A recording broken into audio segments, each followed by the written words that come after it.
29. Hans von Bülow as teacher and interpreter.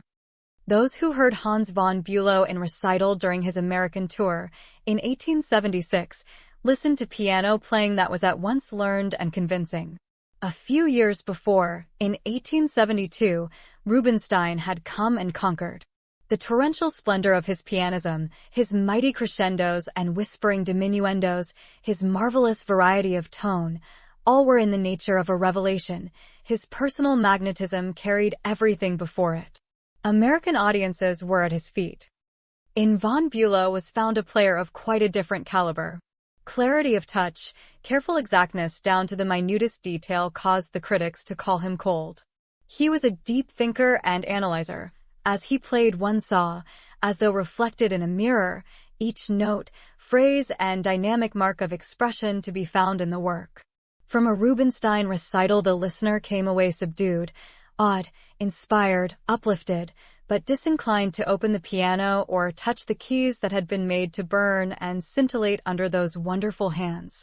After hearing von Bülow, on the other hand, the impulse was to hasten to the instrument and reproduce what had just seemed so clear and logical, so simple and attainable. It did not seem to be such a difficult thing to play the piano like that.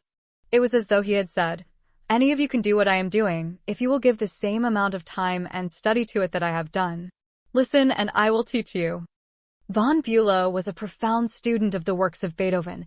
His edition of the sonatas is noted for recondite learning, clearness, and exactness in the smallest details. Through his recitals in America, he did much to make these works better known and understood. Nor did he neglect Chopin, and though his readings of the music of the great Pole may have lacked in sensuous beauty of touch and tone, their interpretation was always sane, healthy, and beautiful. Toward the end of a season during the 80s, it was announced that von Bülow would come to Berlin and teach an artist class in the Klindworth Conservatory. This was an unusual opportunity to obtain lessons from so famous a musician and pedagogue, and about 20 pianists were enrolled for the class. A few of these came with the master from Frankfurt, where he was then located.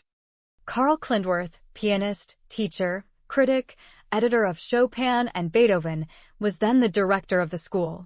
The two men were close friends, which is proved by the fact that von Bülow was willing to recommend the Klindworth edition of Beethoven, in spite of the fact that he himself had edited many of the sonatas. Another proof is that he was ready to leave his work in Frankfurt and come to Berlin in order to shed the luster of his name and fame upon the Klindworth School, the youngest of the many musical institutions of that music-ridden, music-saturated capital. It was a bright May morning when the director entered the music room with his guest and presented him to the class. They saw in him a man rather below medium height, with large intellectual head, beneath whose high, wide forehead shone piercing dark eyes, hidden behind glasses. He bowed to the class, saying he was pleased to see so many industrious students. His movements as he looked around the room were quick and alert. He seemed to see everything at once, and the students saw that nothing could escape that active mentality.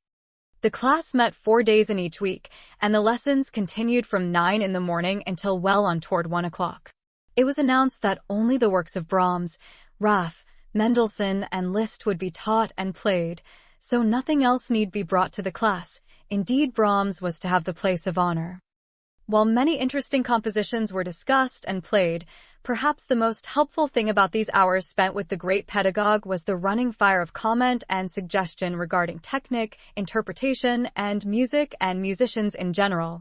Von Bülow spoke in rapid, nervous fashion, with a mixture of German and English, often repeating in the latter tongue what he had said in the former, out of consideration for the Americans and English present. In teaching, von Bülow required the same qualities which were so patent in his playing. Clearness of touch, exactness in phrasing and fingering were the first requirements. The delivery of the composer's idea must be just as he had indicated it. No liberties with the text were ever permitted. He was so honest, so upright in his attitude toward the makers of good music, that it was a sin in his eyes to alter anything in the score, though he believed in adding any marks of phrasing or expression which would elucidate the intentions of the composer.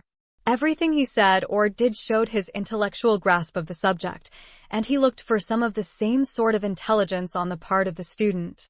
A failure in this respect, an inability to apprehend at once the ideas he endeavored to convey, would annoy the sensitive and nervous little doctor. He would become impatient, sarcastic, and begin to pace the floor with hasty strides.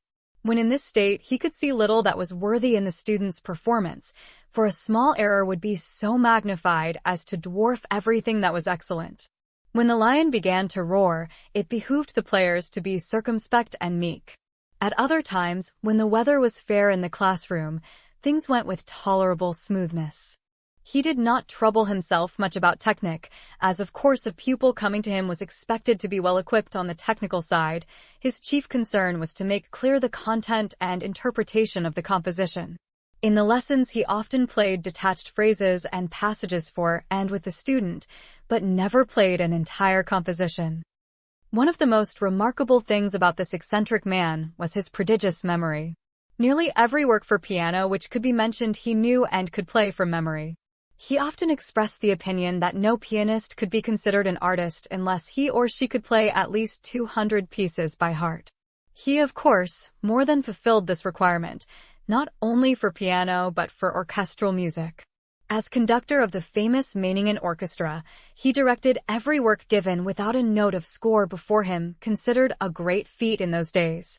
He was a ceaseless worker, and his eminence in the world of music was more largely due to unremitting labor than to genius. From the many suggestions to the Berlin class, the following have been culled. To play correctly is of the first importance. To play beautifully is the second requirement. A healthy touch is the main thing. Some people play the piano as if their fingers had migraine and their wrists were rheumatic. Do not play on the sides of the finger nor with a sideways stroke, for then the touch will be weak and uncertain. Clearness we must first have. Every line and measure, every note must be analyzed for touch, tone, content, and expression. You are always your first hearer. To be one's own critic is the most difficult of all. When a new theme enters, you must make it plain to the listener. All the features of the new theme, the new figure, must be plastically brought out. Brilliancy does not depend on velocity but on clarity. What is not clear cannot scintillate nor sparkle. Make use of your strongest fingers in brilliant passages, leaving out the fourth when possible. A scale to be brilliant and powerful must not be too rapid. Every note must be round and full and not too legato, rather a mezzo legato, so that single tones, played hands together, shall sound like octaves. One of the most difficult things in rhythm is to play passages where two notes alternate with triplets. Scales may be practiced in this way, alternating 3 notes with 2. We must make things sound well, agreeably, in a way to be admired. A seemingly discordant passage can be made to sound well by ingeniously seeking out the best that is in it and holding that up in the most favorable light. Practice dissonant chords until they please the ear in spite of their sharpness. Think of the instruments of the orchestra and their different qualities of tone, and try to imitate them on the piano. Think of every octave on the piano as having a different color, then shade and color your playing. Also bit color iron. If Bülow's musical trinity, Bach, Beethoven, and Brahms, had a fourth divinity added, it would surely have been Liszt. The first day's program contained chiefly works by the Hungarian master, among them Obour Dünsours, Scherzo and March, and the Ballades. The player who rendered the scherzo was advised to practice octaves with light, flexible wrist. The Kullak octave school was recommended, especially the third book. The other books could be read through, practicing whatever seemed difficult and passing over what was easy. Of the ballades, the first was termed more popular, the second finer and more earnest, though neither makes very much noise. The Années de Pèlerinage received much attention. Among the pieces played were Les Cloches, Chasse Neige, Eclogue, Cloches de Geneva, Eroica, Few Follets, and Mazeppa. Also the big Polonaise, the 2 Etudes, Waldesrauschen and Nomenregen, the Mazurka, Valse Impromptu, and the first Etude, of which last he remarked, "You can all play this. 30 years have passed since it was composed and people are only just finding out how fine it is." Such is the case with many of Liszt's works. We wonder how they ever could have been considered unmusical. Yet the way some people play Liszt, the hearer is forced to exclaim, "What an unmusical fellow Liszt was, to be sure, to write like that." Exactness in everything is of the greatest importance, he was fond of saying. We must make the piano speak. As in speaking we use a separate movement of the lips for each word, so in certain kinds of melody playing, the hand is taken up after each note. Then, too, we cannot make the piano speak without very careful use of the pedals. The Mazurka of Liszt was recommended as one of the most delightful of his lighter pieces. The Waldesrauschen also was termed charming, an excellent concert number. Begin the first figure somewhat louder and slightly slower, then increase the movement and subdue the tone. Everything which is to be played softly should be practiced forte. Of Joachim Raff, the Suite Op. 91 held the most important place. Each number received minute attention, the Giga being played by Ethelbert Nevin. The Metamorphosen received a hearing, also the Valse Caprice, Op. 116, of which the master was particular about the staccato left hand against the legato right. Then came the Scherzo Op. 74, the Valse Caprice and the Polka, from Suite Op. 71. Von Bülow described the little group of notes in left hand of middle section as a place where the dancers made an unexpected slip on the floor and suggested it be somewhat emphasized. "We must make this little witticism," he said, as he illustrated the passage at the piano. Raff showed himself a pupil of Mendelssohn in his earlier compositions. His symphonies will find more appreciation in the coming century, which cannot be said of the Ocean Symphony, for instance. Of Mendelssohn, the Capriccios Op. 5 and 22 were played, also the Prelude and Fugue in E. Von Bülow deplored the neglect which was overtaking the works of Mendelssohn and spoke of the many beauties of his piano compositions. "There should be no sentimentality about the playing of Mendelssohn's music," he said. "The notes speak for themselves." The return to a theme in every song or instrumental work of his is particularly to be noticed, for it is always interesting. This fugue in E should begin as though with the softest register of the organ. The subject of Brahms has been deferred only that it may be spoken of as a whole. His music was the theme of the second and a number of the following lessons.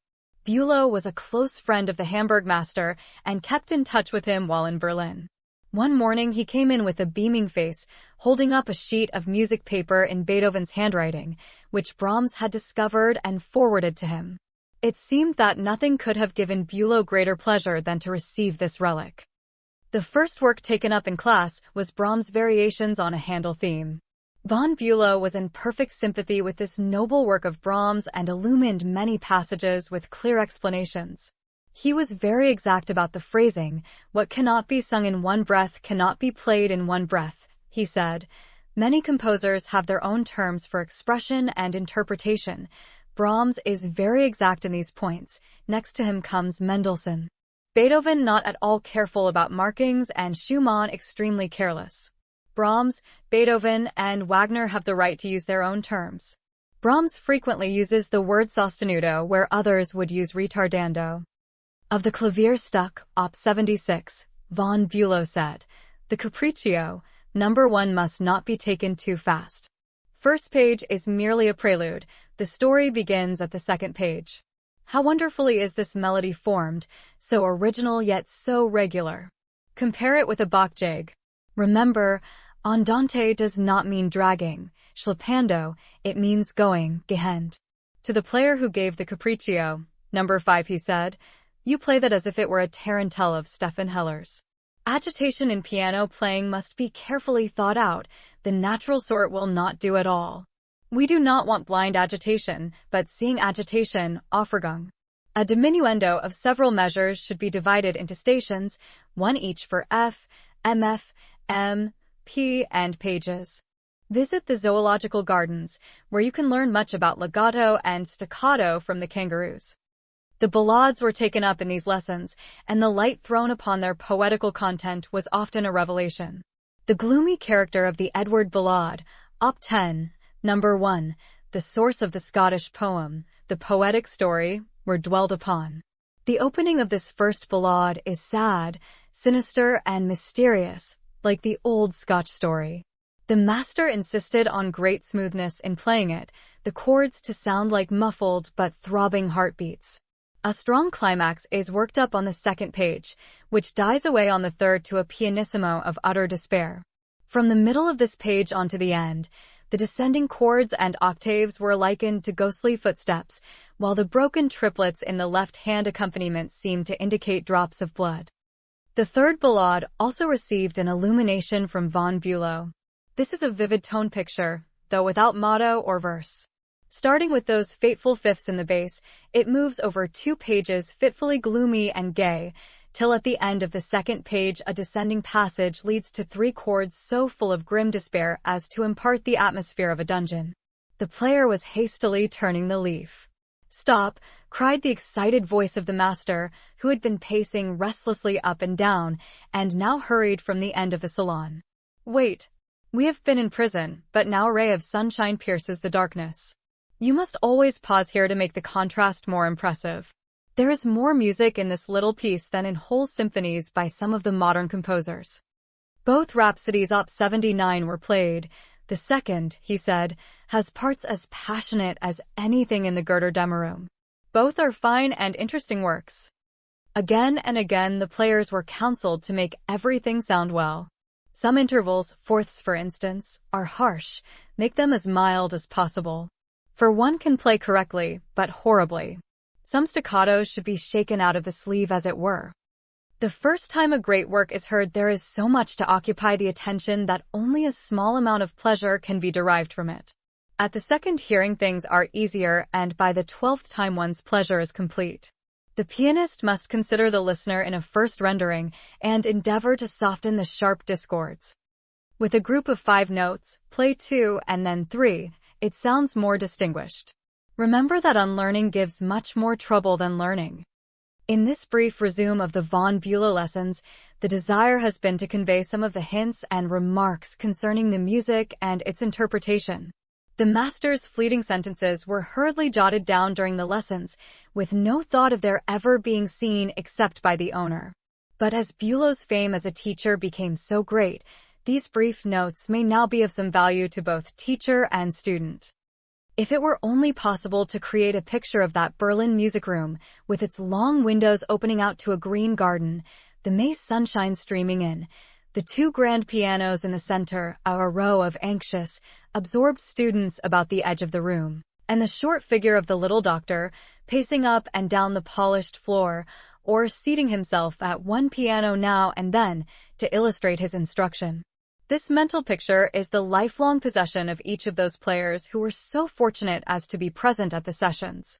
It can safely be affirmed, I think, that the principles of artistic rectitude, of exactness and thorough musicianship which were there inculcated, ever remained with the members of that class as a constant incentive and inspiration.